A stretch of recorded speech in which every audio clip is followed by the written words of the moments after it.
En tout cas, pour le moment, moi j'ai toujours travaillé avec des amis. Je dis pas que ça se passe toujours 100% bien, mais comme dans, comme dans tout ce qu'on fait, hein, dans tous les projets qu'on fait, ça se passe rarement 100% bien, parce que bah, on est humain, parce que aussi quand on tente des choses, bah, on est forcément confronté à un moment donné à l'échec. Mais sauf que l'échec n'est pas forcément quelque chose qu'il faut voir. Enfin, c'est pas négatif l'échec, tu vois. C'est t'as tenté un truc, ça n'a pas marché pour X raisons. C'est pas un échec, c'est pas une finalité, tu vois.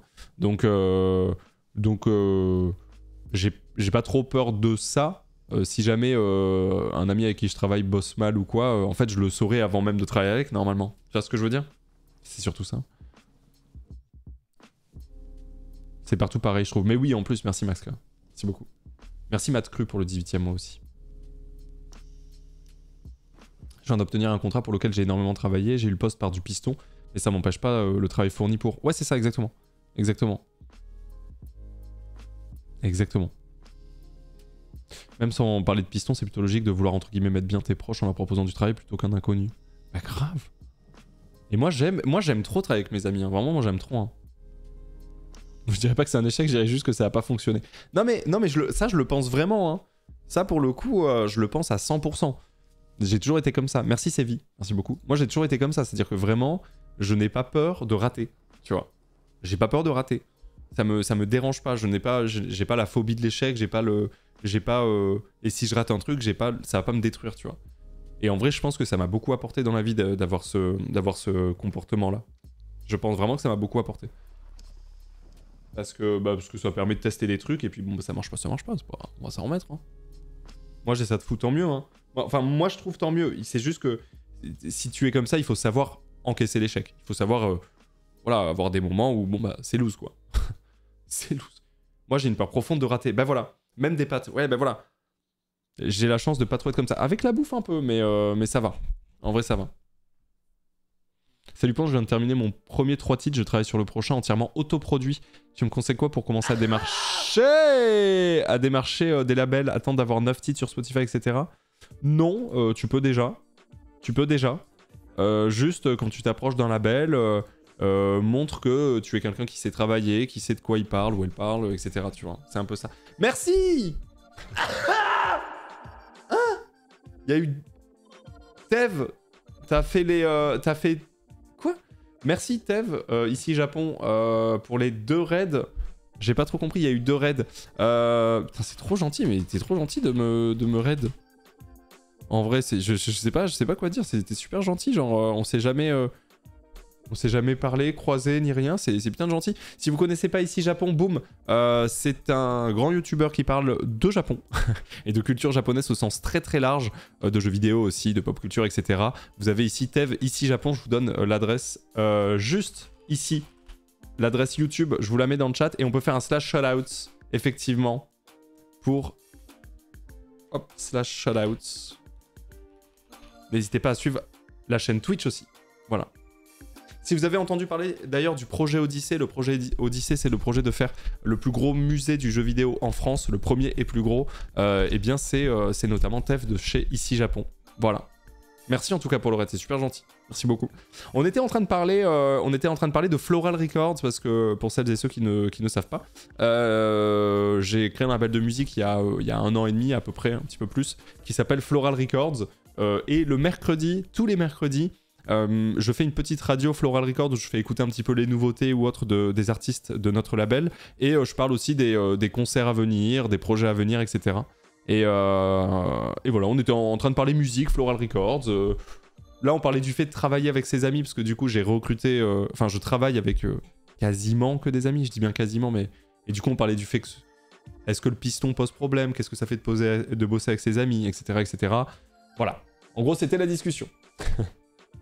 Voilà. Je viens d'obtenir un contrat pour lequel j'ai énormément travaillé. Ah oui, non, mais j'ai déjà lu Aurore, ton message, pardon. Déjà 4 ans, JPP sous Covid ici pour la première fois. En même temps, on m'éternue dans les oreilles à chaque raid. Des bisous, pompons. Merci Cérodos qui fête ses 4 ans. Merci à toi. Et merci à Alix Slax pour l'abonnement. Merci. Des gros bisous. Bref. J'étais en train de dire quoi avant que je m'auto-coupe la parole déjà? Merde. Bosser avec ses amis, le piston... oui, non, l'échec. L'échec. Je disais, oui, effectivement, que j'ai toujours eu cette chance de ne pas avoir peur de rater. et de pas considérer l'échec comme une finalité négative en fait. Voilà, c'était ça que je voulais dire. Encaisser l'échec. Alors non, c'était pas l'échec... alors rendu à Beatball, c'était pas l'échec d'argent. Là, c'était l'échec... Non, alors oui, on fondait tout là. Merci Maëla pour le 19e mois, merci beaucoup. Parce que pour le coup, encaisser l'échec, on est en 2023, donc effectivement, si ça avait été il y a 20 ans, j'aurais, je pense, encaissé quelques chèques. Aujourd'hui, j'encaisse assez peu de chèques, hein, pour être tout à fait franc. Même pas du tout, hein, je dirais même. Vraiment zéro même. De zéro chèque. Hein. C'est une grande force. C'est une grande force, mais tu sais... Bon, attention, hein. Hashtag philosophie PMU, hashtag comptoir, hashtag resserrement à Ricard. Mais je pense aussi que cette peur de l'échec, elle a été petit à petit entretenue par une société où, typiquement, à l'école, quand tu redoubles, on te fait comprendre que c'est un échec. Genre vraiment que c'est un échec, c'est chiant et c'est grave. Alors que concrètement, redoubler, ça devrait être plutôt un truc à amener comme... on vit dans une saucisse, hein. Comme... tranquille, c'est pas grave, t'as pas acquis les connaissances qu'il fallait sur cette année-là, tu vas la refaire, comme ça tu consolides et t'enchaînes. Mais c'est pas en mode... oh là là, le choc est total. Faudrait le voir comme ça. Alors ça semble un peu difficile, mais... Même pas une deuxième chance. C'est même pas une deuxième chance, parce que c'est pas vraiment de la chance, c'est plutôt... refais cette année-là pour consolider tout ça et repartir mieux. C'est plutôt ça, tu vois. Le système scolaire n'enseigne pas la vraie philosophie de la vie et la peur de l'échec est cultivée à tort. Mais je suis grave d'accord. Hein. Je suis grave d'accord. Hein. Remets-moi un Ricard, s'il te plaît. Merci Nozilla, un grand merci Pompon pour tout ton travail. Des bisous d'une fleur de l'ombre. Merci Nozilla pour le 13e. Merci beaucoup. Après, c'est hyper important les échecs. Tout va pas se passer de la meilleure des manières, mais c'est exactement ce qu'on dit. C'est même pas c'est hyper important les échecs. C'est indispensable. Voilà. C'est indispensable. Bon, sauf évidemment des cas excessivement rares, très souvent issus d'une bourgeoisie monstrueuse. Concrètement, tout le monde rate. Tout le monde a des échecs. Tout le monde essuie des défaites dans des projets. Enfin, c'est obligatoire, genre. Tu peux pas faire un 100% dans ta vie, être en mode hop là, ça c'est bon, hop là, boum, hop là, dingue, hop là, ding, boum, hop. C'est inexistant, genre. Merci Mathéo. 50 mois, merci beaucoup. Moi j'ai très peur de l'échec et c'est un vrai problème dans ma vie.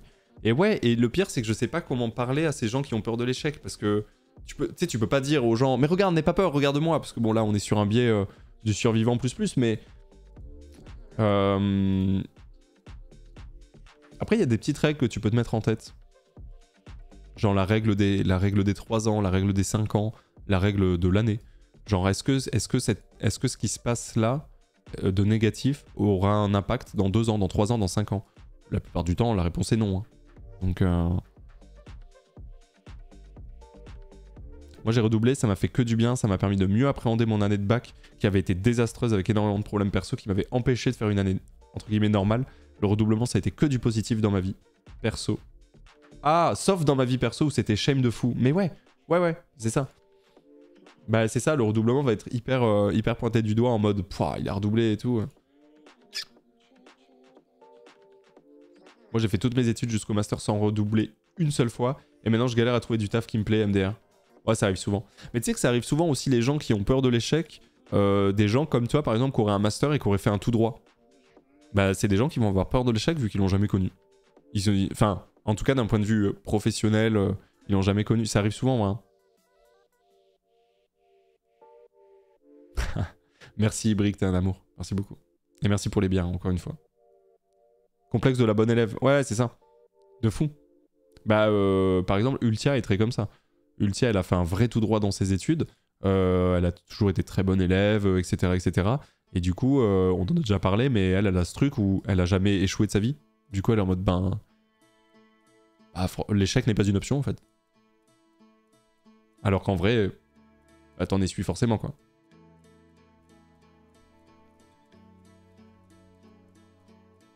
J'ai beaucoup galéré dans ma scolarité, mais j'ai trop peur de l'échec. Ouais, bien sûr, tout existe, hein, de toute façon. Hein. Quelle musique!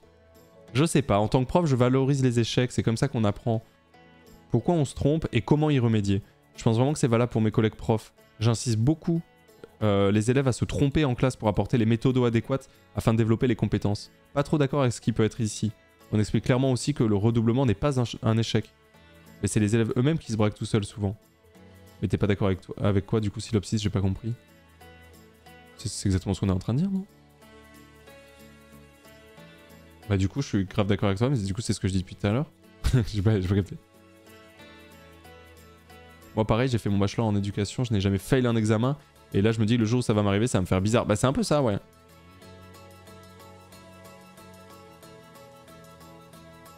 Étant prof, je fais la même chose que citer. Je dis aux élèves qu'ils sont là pour faire des erreurs et qu'il faut l'accepter aussi dans la vie. Ouais, c'est ça. Tu sais, comme quand on dit, l'expression, je sais plus, mieux vaut poser la question que rester, con toute sa vie. Tu sais, mieux vaut avoir l'air con 5 secondes que rester con toute sa vie. Bon, je sais même plus ce que c'est exactement la phrase.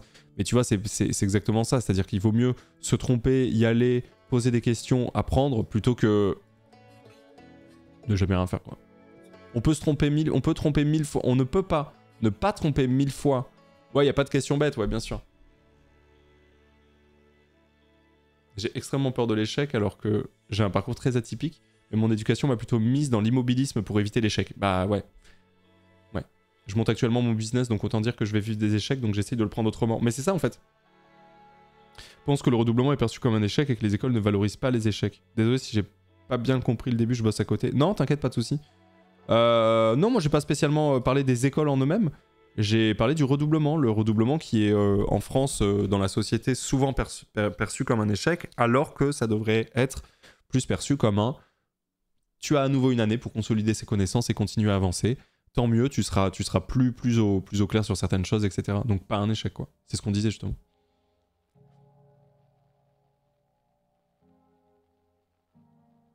La société raconte beaucoup de success stories alors qu'il y a derrière aussi beaucoup d'échecs. Bah, il y a plus d'échecs. En fait, dans une success story, il y a même, je pense, plus d'échecs que de réussites presque. Tu vois, en termes de nombre, en termes de masse. Presque. C'est juste que les réussites, on va plutôt parler d'elles, et si ça réussit, bah, c'est aussi parce qu'on parle d'elles et inversement, tu vois. Donc ouais, de fou. Et on est résultat oriented. On est résultat oriented de fou furieux. C'est-à-dire qu'on va regarder une personne où elle est, et pas tout ce qui s'est passé. On va juste regarder le résultat et dire « Ouais, mais tu vois ?» Non, c'est clair. Hein. Après, pour un enfant ado, le redoublement, c'est laisser partir les potes devant toi. Ça peut être dur à encaisser. Ah non, mais personnellement, c'est abominable. Hein. Personnellement, c'est horrible. C'est ce qu'on disait. Hein. Bah, comme la fleur qui disait qu'elle avait redoublé, ça l'avait aidé de fou. Mais personnellement, c'était dur, tu vois. Perso, j'ai échoué un gros concours à fin lycée, ça m'avait détruit. Et après, j'ai grave relativisé, j'ai fait des études où je suis trop fier. Du coup, j'ai raté des concours fin août. J'ai quand même réussi à trouver un taf rapidement parce que j'avais appris à rebondir. Un mal pour un bien. Souvent, un mal pour un bien aussi, c'est pareil, tu vois, c'est... Un mal pour un bien, moi, je suis assez d'accord avec ça. J'ai l'impression qu'il y a toujours un peu... Alors, évidemment, toute proportion gardée, il y aura toujours des chocs qui te mettent dans le mal toute ta vie, ou... Enfin, toute ta vie, je sais pas, mais qui te mettent dans le mal, etc. Mais il y a... Je suis assez d'accord sur le mal pour un bien. En général, s'il se passe pas quelque chose, c'est peut-être pour qu'il se passe autre chose, tu vois. Pas plus mal. On parle de redoublement. Aïe, je suis encore dans le déni, je redouble la fac et j'ai du mal à l'accepter. Bah dis-toi juste que ton année de fac que tu redoubles sera entre gros guillemets, un peu plus facile, vu que tu auras quand même les bases de la base de la base, et surtout ça va te permettre d'être plus à l'aise.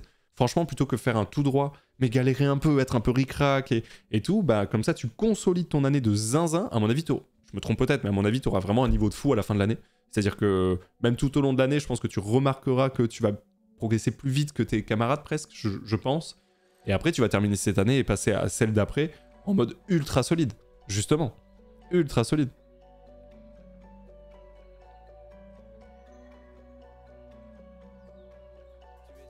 Après, il y a aussi les mecs que tu croises en 4ème, ils ont 18 ans, ils foutent rien pour que ça aille mieux et ça vient juste des gens, parfois, l'échec. Bah alors là, ça dépend ce que t'appelles échec. Parce que pour moi, si échec il y a, alors tentative il y a. Tu vois ce que je veux dire? Et ça, c'est différent. C'est différent, tu vois, genre... là, on parlait plus d'échecs, d'essuyer des échecs. Pas plutôt considérer sa vie comme un échec, tu vois. Et je veux dire, pour essuyer des échecs, il faut faire. Donc ça veut dire que, même si, comme tu dis... S'ils s'en foutent, c'est pas un échec. Ouais, c'est ça en plus. Ouais, si c'est un peu ça.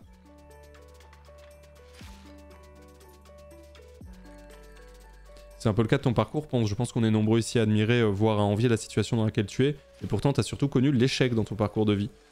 Dans mon parcours professionnel. Ouais, j'ai beaucoup plus connu l'échec qu'autre chose, ouais, tout à fait. Ouais, ouais, de fou. Enfin, après bac. Non, j'ai quand même fait un tout droit jusqu'à mon bac. Et après, en fait, c'était l'échec... c'était plus l'échec de pas savoir. Donc, mais c'est différent.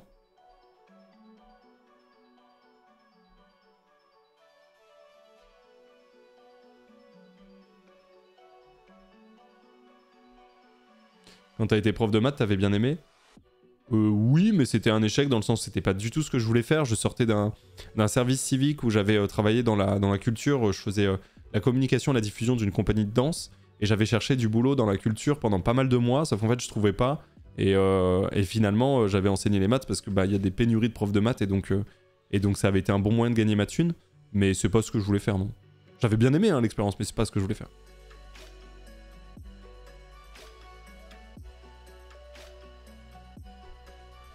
J'ai si peu confiance en moi qu'avoir des échecs, ça me fait peur et me détruit. J'ai toujours été sage, suivi les études. En doctorat, très grave maladie. J'ai essayé d'y retourner, mais pas réussi. Beaucoup trouvent que c'est un échec, mais finalement, je sais que ça me libère pour de nouvelles aventures positives et épanouissantes. Les émotions sont des vagues. Exactement.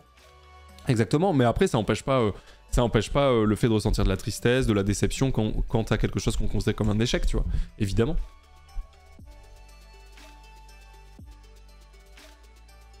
Genre là, ce qu'on est en train de dire, c'est pas en mode l'échec ne doit rien vous faire, vous vous en foutez, c'est un tout droit.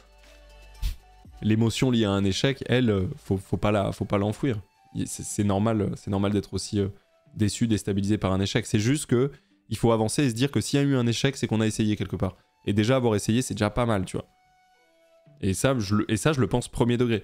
C'est-à-dire que si t'essuies des échecs dans des projets, c'est que t'essayes des trucs. T'es un peu dans la dynamique d'essayer.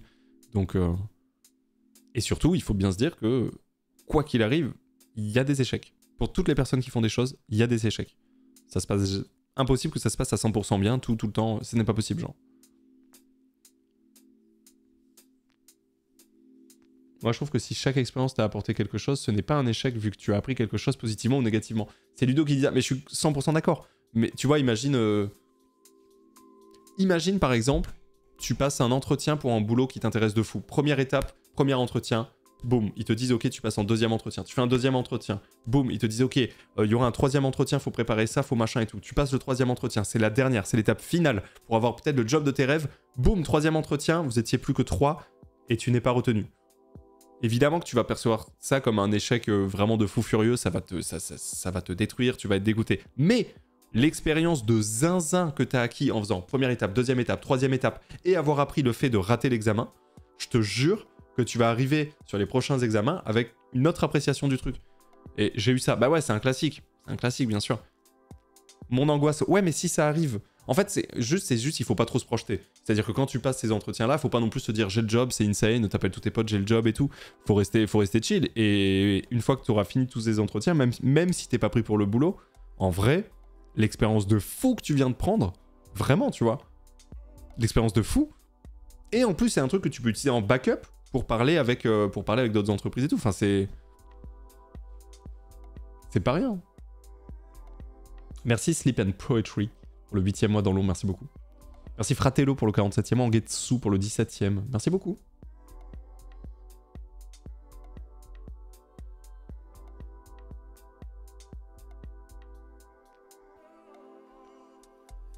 Littéralement, ce qui s'est passé pour moi, résultat, je suis encore au chômage. Ouais.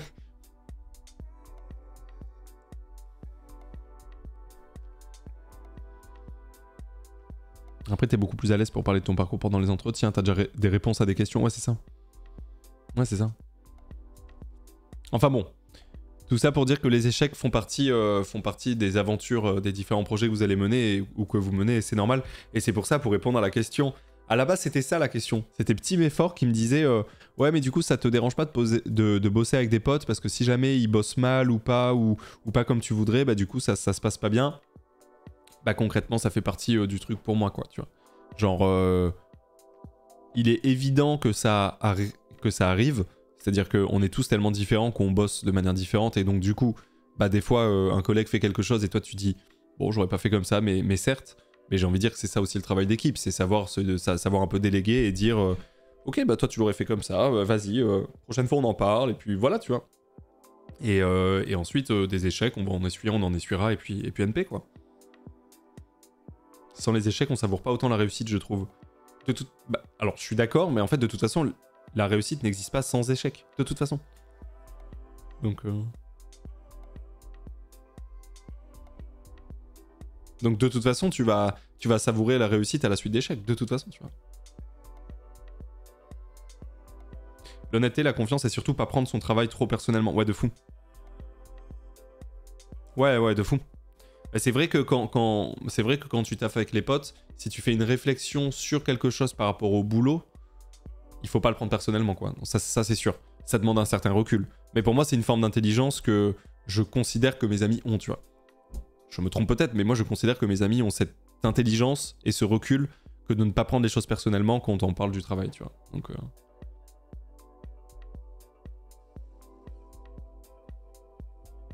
C'est-à-dire que si je dis à un pote, bah ça j'aurais pas fait comme ça, j'aurais fait ça comme ça veut pas dire t'es une grosse merde, tu me saoules, enfin tu vois.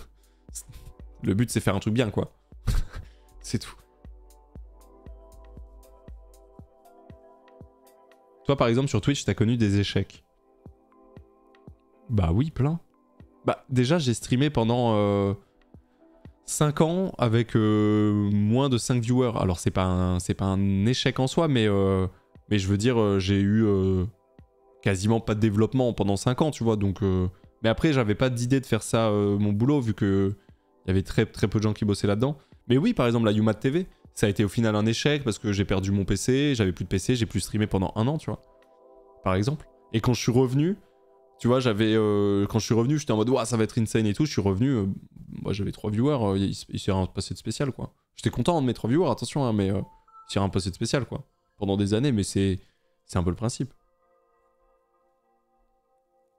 C'était pas ton PC portable à Messi à l'époque de la Yuma TV? Si. Ah, mais c'est Warchester, putain, j'avais pas vu.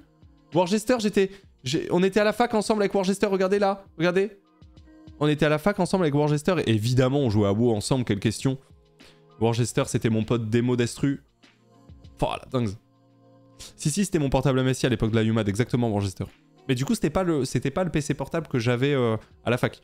À la fac, j'avais un autre PC portable. Putain, des bars. Ça fait trop plaisir de te voir là, Warge.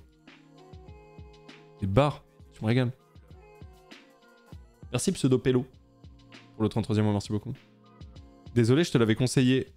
C'était toi qui me l'avais... Mais oui, c'était toi qui me l'avais conseillé, ce PC. Mais pourquoi désolé? Tu sais que c'était un très bon PC. J'ai streamé avec pendant pas mal de temps. Je l'ai vraiment poncé, ce PC. Hein. Non, c'était un très bon PC. C'est juste qu'il a fini par griller, quoi. Je connais pas cette histoire, Ponce. En gros, j'ai commencé à streamer en 2012, à peu près. Merci Dark Sidious pour le prime. J'ai commencé à streamer en 2012, à peu près. Et puis, arrivé en 2013, je me suis dit, ok, j'aimerais bien partager avec des gens, en fait, le streaming, c'est-à-dire faire des trucs avec des gens. Donc, j'ai essayé de recruter des potes autour de moi, des joueurs, des joueuses, etc. pour streamer avec moi. Et donc, j'ai fait une web TV qui s'appelait à l'époque UMAD TV. U, espace MAD, espace TV, parce que j'avais ma guilde sur WoW qui s'appelait UMAD. Et du coup, j'ai fait une web TV qui a commencé en janvier 2014. Dans cette web TV, il y a par exemple Super Zulu, que vous connaissez peut-être aujourd'hui. Et donc, Super Zulu, c'était ses premiers streams sur la UMAD TV. Et on a tenu une web TV pendant 6 mois. Donc de janvier à juin 2014, on a tenu une web TV avec une programmation de 10h à minuit tous les jours. On était 7 streameuses à se faire tourner les créneaux. Et tu le connaissais IRL du coup, Zulu? Non, c'était un pote d'un mate de WoW, un pote de Lille, parce qu'il vient de Lille du coup, Zulu. Enfin, il vient de Dunkerque, mais il a fait des trucs à Lille. Du coup, c'était un pote de Zulu de Lille avec qui je jouais à WoW, qui m'avait dit ouais, j'ai un pote, il fait des vidéos, et c'était Zulu. Et du coup, j'avais dit bah Zulu, let's go. Est-ce que tu veux streamer enchanté, il m'a dit ah ouais, je voudrais trop essayer de streamer, et du coup, on a fait ça. Et ça a duré 6 mois, et pendant 6 mois, on avait notre programmation, la Yuma TV, on avait... Je peux retrouver des vieilles images, hein. Voilà. Regardez ça par exemple, gagne ta place pour une game à nos côtés, UMAD All Stars, en participant à ce concours. Vous avez concours aussi Paris All Stars à notre recherche dans Paris, tu vois, par exemple. Putain, c'est vrai, on avait fait ça. Ah, c'est vieux. Voilà une programmation, mais non. Une programmation de la UMAD TV. Voilà, c'était 17h à 1h, c'était quand? Ouais, 2.0. Je crois qu'on avait arrêté les midis et matins. Je crois que c'est ça qui s'était passé. Merci Nicolas pour l'année, merci Frog pour le 19e mois, merci Aquaspels pour le 39e mois, merci beaucoup. Voilà. Ponce fesse craque le pantalon. Ponce flip. Ouais. Propre l'émission du lundi à 23h, tu nous refais ça? Ponce fesse craque le pantalon? Je sais même plus ce que je crois que je faisais des jeux, des mini-jeux random en fonction de ce que j'avais envie de faire, je sais même plus ce que c'est. Je crois que c'était ça. Hein. Mais vous avez vu, c'est une sacrée prog hein, quand même. Et du coup, en faisant ça, en vrai, on s'est fait une petite communauté. Dites-vous que par exemple, pendant les UMAD All Stars, on a fait une pointe à 200 viewers. Vous vous rendez compte ou pas? 200 viewers. En 2014. 200 viewers. À l'époque, c'était top monde. Bah, c'était... Franchement, ouais, c'est énorme, genre. Mais même nous, on en revenait pas, hein. On n'en revenait pas du tout. C'est-à-dire qu'en général, on va dire qu'il y avait entre 15 et 60 personnes, on va dire. Voilà, à peu près. Voilà. Et là, on avait fait ouais, un truc dimanche. C'était dimanche soirée et on avait... Ouais, c'était un truc de fou. Voilà. Je pense qu'on avait fait un concours en 20 sur LoL, on avait 250 viewers. C'est vrai, Sassoon? Sassoon, qui était un des streamers de la UMAD. Tu streamais plus à ce moment-là, si? C'était la proc 2.0. Je crois que tu streamais plus, Sassoon, t'avais plus le temps. Je crois. Ah si, là, t'es là. Émission sans horaire hebdo. Oui, voilà, c'est ça. David contre Sassoon. Ouais, tu faisais 2-3 bails, je crois. Ah, incroyable que tu sois là, Sassoon, quand je parle de ça. On avait fait 250 viewers sur un concours 1v1 de LoL. Ouah, je me rappelle même pas. Je me rappelle même pas. À l'époque, c'était 75 viewers pour être partenaire aussi. Ah non, non, mais là, on était même pas sur Twitch. Là, on était sur Dailymotion. Là, on était sur Dailymotion à cette époque-là. Mais pourquoi tu as parlé d'échec alors? C'est pas du tout un échec, cette Web TV. Eh ben, en juin, mon PC est mort. Donc, si c'est pas un échec, quand t'es streamer, ton PC qui meurt et t'as 0 thune sur ton compte.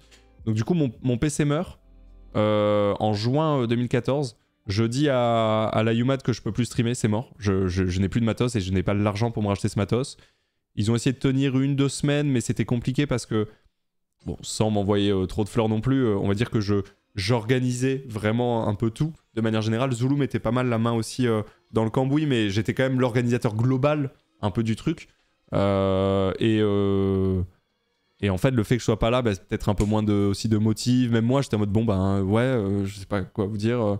Bref, et donc du coup, en juin 2014, on a décidé d'arrêter. Et j'ai pas streamé pendant 1 an et demi. Un peu plus d'1 an et demi. Voilà. Donc après avoir fait tout ça, la Yuma TV et tout, j'ai vraiment plus touché au streaming pendant 1 an et demi. Parce que j'avais pas l'argent pour m'acheter un PC. Voilà. Donc tu faisais quoi, petit boulot? Ah, de toute façon, j'ai toujours fait petit boulot. Ça, de toute façon, j'ai toujours fait petit boulot. Mais là, ouais, pendant cette pause-là, j'ai fait cours particuliers de mathématiques, service civique dans la culture, dans le milieu de la danse, professeur de mathématiques à la Croix-Rouge d'Avignon, puis professeur de mathématiques et assistant d'éducation dans un collège à Marseille. Pendant que je streamais pas, j'ai fait ça, ouais. Ouais. Ouais, c'est ça, comme le dit Sassoon, Zulu a tenté de porter le truc, mais sans Ponce, il n'y avait plus trop l'envie. Et moi, je galérais avec les études, donc la TV est morte rapidement. Exactement. Donc si, c'est un échec en soi. C'est un échec en soi, tu vois. Donc voilà. Du coup, il n'y a que toi et Zulu qui ont continué le streaming. Ouais. Ouais. Ouais, ouais. Ça fait pas tant que ça, petit boulot d'être prof. Tu veux que je te raconte comment j'ai été prof? En fait, je cherchais un boulot pour pouvoir subvenir à mes besoins de base. Et donc j'avais mis des annonces sur le Bon Coin pour donner des cours particuliers de maths. Et en fait, un jour, il y a un proviseur d'un collège des quartiers nord de Marseille qui m'appelle pour me dire qu'ils sont en galère de professeurs de maths et ils ont besoin d'un professeur de maths vacataire pour la rentrée septembre 2015. Et moi je dis j'ai une licence, enfin je suis pas pro. Ouais mais non mais on a besoin de vous, vraiment, hein, c'est la galère. Et du coup, voilà, en septembre, même fin août 2015, je me retrouve quartier nord de Marseille, assistant d'éducation et professeur de mathématiques vacataire dans un collège, quoi. Donc si tu veux, ça reste quand même assez... En fait, c'était pas vraiment de mon envie. Même pour te dire, à la même période, écoute bien ça, sur la même période, je me suis fait refuser à McDo. Alors qu'en 2012, j'ai bossé pendant 9 mois à McDo.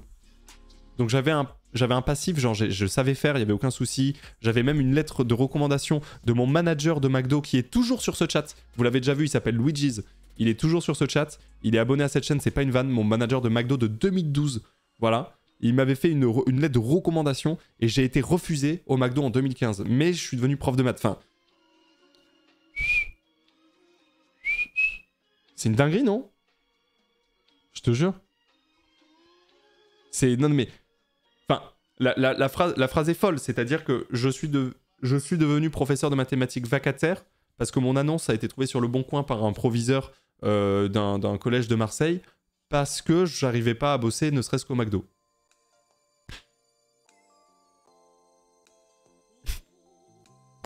Voilà. Fin de l'anecdote. Le destin. Non mais c'est ouf, non? C'est ouf. Tout ça en fumant des pétous. Tout ça en fumant un maximum de pétous. Comment ça t'arrivais pas à bosser? Mais je trouvais pas de boulot. Je te jure, je ne trouvais pas de boulot. C'était une dinguerie. Et quand je me faisais... quand j'avais un entretien ou quoi, on me disait... ouais, mais vous avez fait plein de choses différentes. Du coup, comment on peut vous faire confiance? Ah frère, j'ai 25 ans, je me cherche. Qu'est-ce que tu me racontes? J'en sais rien, moi. Je sais pas, moi. J'essaye, tu sais. Ah ouais. T'as essayé de traverser la rue. À ce moment-là, ce même n'existait pas. Je te jure. Et après du coup, j'ai déménagé à Berlin en décembre 2015. Parce que du coup, j'étais du père et tout. J'ai déménagé à Berlin en décembre 2015. J'ai trouvé un boulot de responsable de communication et de search engine organisation en 3 semaines. Parce que mon CV présentait plein de choses différentes et on voyait que j'étais hyper polyvalent. C'est super intéressant comme profil. Quoi? Mais c'est complètement l'inverse de ce qu'on me disait en France. Mais qu'est-ce qui se passe? Mais quoi? Voilà. Ok. Bah let's go alors. Pourquoi Berlin? À l'époque, j'avais ma copine qui était à Berlin et j'avais envie de changer d'air. Fallait que je me casse. Fallait que je me casse.